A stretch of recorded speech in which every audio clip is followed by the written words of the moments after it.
এই যে 15ই শাবানে নিসফে শাবানে যে শবে বরাত এসছে না, লাইলাতুল বারাতের এই অধ্যায়ে, হ্যাঁ এই অধ্যায়ে এসেছে, আবু দাউদ শরীফের হাদিসে এসেছে, হুজুর পাক সাল্লাল্লাহু আলাইহি ওয়াসাল্লাম খুঁজে পাওয়া যাচ্ছে না। আম্মা আয়েশা বললেন হুজুরকে খুঁজে পাওয়া যাচ্ছে না, কোথায় গেলেন? সব বিবিদের ঘরে ঘরে যে দেখলেন যে আমার রাত্রিবেলা কি বিয়াদবি হয়ে গেল, হুজুর চলে গেলেন, যে দেখলেন নেই নেই নেই, একটু আগিয়ে গিয়ে দেখেন হুজুর পাক জিয়ারত করছেন, পেছনে আস্তে করে দাঁড়িয়েছেন। হুজুর পাক সাল্লাল্লাহু আলাইহি ওয়াসাল্লাম বললেন তুমি কি, ওই যে আম্মাজান যে মনে মনে চিন্তা করছিল যে হুজুর হয়তো অন্য বিবিদের কাছে চলে গেছে, হুজুর পাক তখন পেছন দিকে ফিরে বললেন আয়েশা, আল্লাহ আল্লাহ রাসূল কারো হক নষ্ট করেন বলে দিলেন। আম্মাজান বলেন আমি দেখলাম যে হুজুর কাঁদছেন, উম্মতের জন্য আল্লাহর দরবারে দোয়া চাইছেন, জোরে বলেন। মুসলমান আমার, হুজুর পাকের সাথে আল্লাহ ওয়াদা করেছে, ওয়ালা সাউফা ইউতিকা রাব্বুকা ফাতারদা। কোরআন শরীফ আল্লাহ পাক বলেছেন আমার হাবিব তোমাকে এত দেওয়া দেবো তুমি রাজি হয়ে যাবে। সাহাবা বলি ইয়া রাসূলুল্লাহ কখন কখন কখন রাজি হবেন? হুজুর বলেন আমার একটা ঈমানওয়ালা উম্মত যদি জাহান্নামে পড়ে থাকে আমি রাজি হব না, ওটাকে তুলে দিল আমি আল্লাহ আমি রাসূলুল্লাহ রাজি খুশি হয়ে যাব। একবার জোরে বলেন। মুসলমান আবু যার গিফারি বলি ইয়া রাসূলুল্লাহ যার ঈমান থাকবে সেই জান্নাতে যাবে? হুজুর বলে হ্যাঁ আবু যার ঈমান থাকবে সেই জান্নাতে যাবে। আবু যার গিফারি বলি ইয়া রাসূলুল্লাহ যা ইচ্ছা তাই করবে তাও জান্নাতে যাবে? হুজুর বললেন হ্যাঁ যার ঈমান থাকবে সে জান্নাতে যাবে।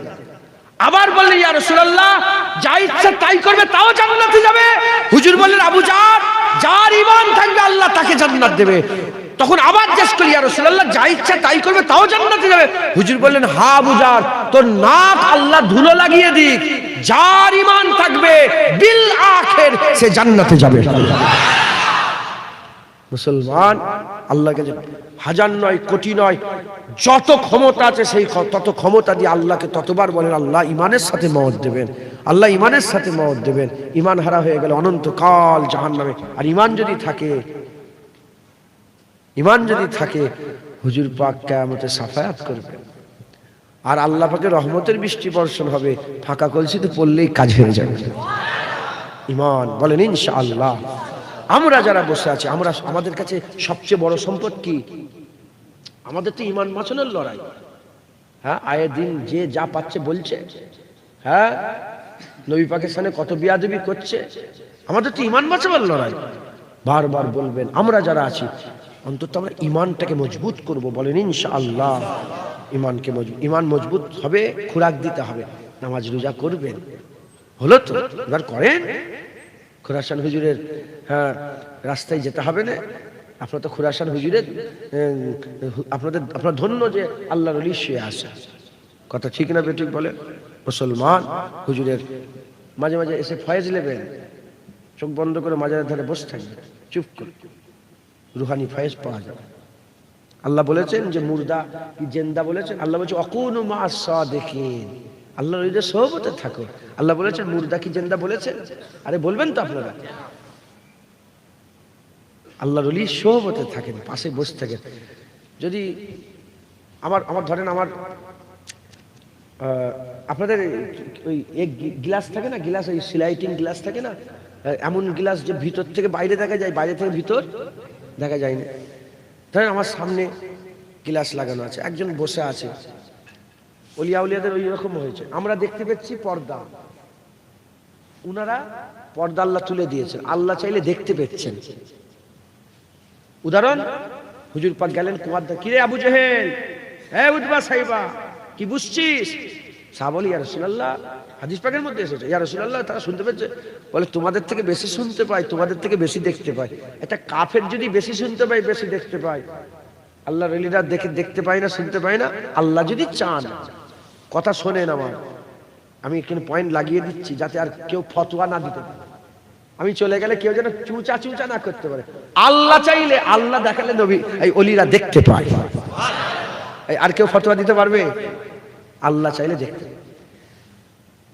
স্লাইডিং কাঁচ এমন লাগানো আছে, ওই দিক থেকে দেখা যাচ্ছে, এই দিক থেকে কিছু দেখা যাচ্ছে। এখন আমার দলিলে দেখবেন ওরকম লাগানো আছে, আমি তো অফিসের ভিতরে বসে আছি, দরবারের ভিতরে অফিসটাই বসে আছি, আর একজন থেকে বসে আছে, আমি দেখুন কি ব্যাপার, কেন বসে আছে লোকটা? আবার নিজের কাজে ব্যস্ত, আবার দিদি বসে আছে। আমার মনের মধ্যে হবে তো একবার জিজ্ঞাসা क्या मांगते हो, বলবো না বলবো क्या मांगते हो, क्या चाहिए, বলবো না বলবো? হ্যাঁ, ওলিয়া আউলিয়াদের দরবারে চুপ করে বসে ওলিরা বলে क्या मांगते हो, কি চাই? আল্লাহ রহমত হবে। খাজা মাইনুদ্দিন চিশতি আজমিরি রহমাতুল্লাহ আলাইহি কিছু কম বেশি 1 বছর হযরতে দাতা আলী হুজবিরি, যিনি কাশফুল মাহজুব লিখেছেন, দাতা আলী হুজবিরির মাজারে বসে ফয়েজ নিয়েছেন। জোরে বলেন সুবহানাল্লাহ। হযরতে সুফি আব্দুল মোমেন সাহেব 25 বছর ধরে মাজারে ঘুরে ঘুরে ফয়েজ নিয়েছেন। জিজ্ঞাসা করা হলো কেমন ভাবে মাজার জিয়ারত করেছেন? সুফি আব্দুল মোমেন সাহেব বলে অতক্ষণ পর্যন্ত কবর ছেড়ে উঠি না যতক্ষণ না কবরওয়ালার সঙ্গে ডাইরেক্ট দেখা করে কথা বলেছি। বুঝছেন আপনারা? মুসলমান ওলিয়া ওলিয়াদের দরবারে গেলে ফয়েজ পাওয়া যায়। হ্যাঁ, আমার খুব শখ, আমি মাজার জিয়ারত করি। আল্লাহ পাকই করার নিয়ে যান আমাকে, আমার শখ। আর একদল বেড়েছে বলে মাজার জিয়ারত করা যাবে না, পার্কে যাওয়া যাবে। পার্কে জীবনে বলেছে কোনো বাবা পার্কে যাবে না বলেছে কোনোদিন? মাজার জিয়ারত করতে যাবে না। বদমাইশ ও জানে না হুজুর পাক নিজে জান্নাতুল বাকিতে যে মাজার জিয়ারত করেছে। আরে হাদিস শরীফ আছে, এই যে 15 শাবানে নিসফে শাবানে যে শোয়ে বরাত এসেছে না, লাইলাতুল বারাতের এই অধ্যায়ে, হ্যাঁ এই অধ্যায়ে এসেছে, আবু দাউদ শরীফের হাদিসে এসেছে, হুজুর পাক সাল্লাল্লাহু আলাইহি ওয়াসাল্লাম খুঁজে পাওয়া যাচ্ছে না। আম্মা আয়েশা বললেন হুজুরকে খুঁজে পাওয়া যাচ্ছে না, কোথায় গেলেন? সব বিবিদের ঘরে ঘরে যে দেখলেন যে আমার রাত্রিবেলা কি বিয়াদবি হয়ে গেল, হুজুর চলে গেলেন, যে দেখলেন নেই নেই নেই। একটু আগিয়ে গিয়ে দেখেন হুজুর পাক জিয়ারত করছেন, পেছনে আস্তে করে দাঁড়িয়েছেন। হুজুর পাক সাল্লাল্লাহু আলাইহি ওয়াসাল্লাম বলেন তুমি কি, ওই যে আম্মাজান যে মনে মনে চিন্তা করছিল যে হুজুর হয়তো অন্য বিবিদের কাছে চলে গেছে, হুজুর পাক তখন পেছন দিয়ে ফিরে বললেন আয়েশা, আল্লাহ রাসূল কারো হক নষ্ট করেন বলে দিলেন। আম্মাজান বলেন আমি দেখলাম যে হুজুর কাঁদছেন, উম্মতের জন্য আল্লাহর দরবারে দোয়া চাইছেন। জোরে বলেন। আর এরা বলছে কি মাজার জিয়ারত করতে ছাড়েন, যে যা বলছে বলুক। এই কারা বলে জান, আহলে হাদিস বলে একটা দল আছে, তারা বলে, এই শুনছেন আপনারা, আর দাদা হুজুর কেল্লার ফতোয়া অনুযায়ী আহলে হাদিসদের করে সালাম দেওয়া যাবে না। যদি বলেন কেন, আরে প্রশ্ন করেন কেন, আর তারা টুপি পরে, তারা জুব্বা পরে, তো বলতো। তারাও প্রশ্ন করলো এ মুজাদ্দেদ জামান, এ কি ফতোয়া দিয়েছেন, কি বলেছেন আপনার মুরিদদের করে, কি বলেছেন সালাম দেওয়া যাবে না? বিয়েতে দেওয়া দূরের কথা, সালাম দেওয়া যাবে না, কেন বলেছেন? তখন বললো আমি কেন বলবো বাবা, তোমরা তো বলেছো যারা মাযহাব মানে তারা মুশরিক। এই আপনার মাযহাব মানেন? বলেন বলেন, আপনারা কি সবাই মাযহাব মানেন? যারা মাযহাব মানে তারা কি বলে? মুশরিক। তাহলে ইমামে আজমকে আমরা মানি, তাহলে আমরা মুশরিক। মুশরিক মানে কি? মিন আহলিল কিতাব ওয়াল মুশরিকিনা ফি নারে জাহান্নাম খালিদিনা ফিহা। মিন আহলিল কিতাব ওয়াল মুশরিকিন, কাফের দুই প্রকার, একটা কিতাব অস্বীকারী কাফের, একটা মুশরিক কাফের। তাহলে আমরা মাযহাব মেনে আমরা মুশরিক শিরক করেছি, আমরা মুশরিক কাফের হয়ে গেছি। কাফের মুমিনে সালাম হয়? আরে বলবেন তো। তাহলে যারা আমাদের করে কাফের মনে করে, মুশরিক মনে করে, ওরা তাহলে মুমিন, আমরা মুশরিক। এই কাফের মুমিনে সালাম হয়? তখন দাদা হুজুর বলে কি বলো বাবা, তোমরাই তো আমাদের এখন মুশরিক বলে রেখেছো, তাই আমরা সালাম দিতে নিষেধ করেছি, কাফের মুমিনে সালাম হয় না। মাথায় ঢুকছে, বুঝতে পেরেছেন? আল্লাহ ইরাই বলে ওলিয়া উলিয়াদের মাজার জিয়ারত করবেন।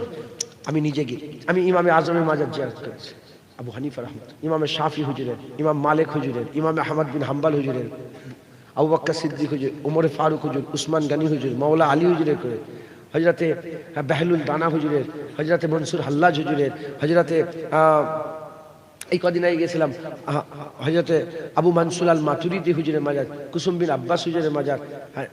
আল্লাহ পাকের বহু মাজার আল্লাহ জিয়ারত করিয়েছে। বসবেন ওইরকম ভাবে দাদা হুজুর যেভাবে মাজার, ওইরকম ভাবে মাজার জিয়ারত করেন না, যে ওরম না, বসেন আল্লাহর ওলিদের সোহবতে বসেন, বলেন ইনশাআল্লাহ। ইনশাআল্লাহ আল্লাহ আমাদের সকলকে ওলিয়া উলিয়াদের মহব্বত দান করেন, বেশি বেশি করে মেহনত করেন। মুমিন, মুত্তাকি, মুখলেস, মুখলাস, আমি সব আল্লাহ পাক যেটুকুন জ্ঞান দিয়েছে সেই জ্ঞানের অংশ বিশেষটা আপনাদের বুঝিয়ে দিয়ে গেলাম। আপনারা খুব মেহনত মুজাহাদা করে এই রাস্তায় চলবেন, বলেন ইনশাআল্লাহ। ইনশাআল্লাহ সকলে 5 ওয়াক্ত নামাজ পড়বেন, 1 মাস ফরজ রোজা রাখবেন, হক হালালের সঙ্গে চলবেন, সুদ নেবেন না, লোন নেবেন না, সুদ খাবেন না, লোন নেবেন না, লোন খাবেন না, তারপরে লটারির টিকিট কাটবেন না, মা বোনগুলোকে পর্দা শিখাবেন, বলেন ইনশাআল্লাহ। ইনশাআল্লাহ আল্লাহর হিফাজত করেন। আর এই কথা বললেই হাসবে, লোক এরা মুসলমানকে কি করে ঠান্ডা করবে বলেন দেখি। দেখবেন হাজবেন্ড, দেখবেন এসআইআর এর ব্যাপার, এসআইআর এর নোটিশ এসছে নাকি, হ্যাঁ দেখেছেন, মুখটা খুশি হয়ে যাচ্ছে। এসআইআর এর নোটিশ এসে মুখটা ছোট হবে তো, কি হবে রে বাবা, যত জায়গায় বলছি সবের মুখে হাসি এসে যাচ্ছে। এরা কি করে মুসলমান ঠান্ডা করবে বলো দেখি। হ্যাঁ, কে বদমাইশটা, কে নির্বাচন কমিশন, এই মুসলমান ঠান্ডা করতে পারে? আল্লাহ মাফ করে। এরা জানে মুসলমানদের ইমানের পাওয়ার, জানে, আল্লাহ মাফ করে। তো যাই হোক, আল্লাহ মাফ করে। সকলে কাগজপত্র জমা দেবেন, যতটা চেষ্টা করবেন, আল্লাহকে দোয়া চাইবেন, কিচ্ছু হবে না, আল্লাহ রাসূল আছেন, বলেন ইনশাআল্লাহ। দুনিয়াতেও আমরা পার হবো, আখিরাতেও পার হবে ইনশাআল্লাহ।